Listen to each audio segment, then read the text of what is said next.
Nasabat ang 17 milyong pisong halaga ng shabu mula sa isang notorious drug suspect sa isinagawang buy-bus operation ng mga otoridad sa M. Logarta Street, Barangay Subang Daco, Mandaue City, Cebu. Ang balitang hatid ni Patrolwoman Judith Nicanor.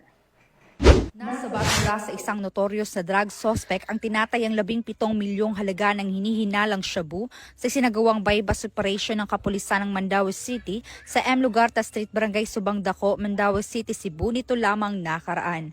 Kinilala ni Police Lieutenant Colonel Mark Gifter Sokalit, Chief ng City Intelligence Unit, City Drug Enforcement Unit ng Mandaue City Police Office, ang notorious na drug suspect na si alias Jane, 37 anyos, na residente ng 2J Embasa Street, Barangay Sawang Calero, Cebu City. Bandang alas 11:08 ng gabi na ikinasa ng mga operatiba ang buy-bus operation na kung saan na-recover mula sa suspect ang iba't ibang pakete ng hinihinalang shabu na may timbang na 2.5 kilo at nagkakahalaga ng 17 milyong piso, buy-bus money, cellphone at isang backpack na ginamit bilang lagayan ng droga.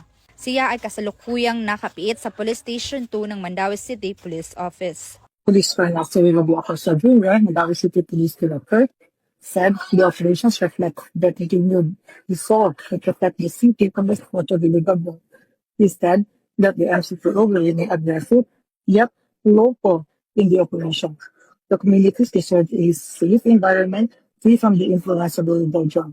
Ang operasyon ay pinangunahan ng Mandaue City Police Office, City Intelligence Unit, City Drug Enforcement Unit, Regional Intelligence Division 7, Regional Drug Enforcement Unit 7, Police Drug Enforcement Group 7 at Philippine Drug Enforcement Agency Regional Office 7 sa M. Logarta Street, Barangay Subang Daco.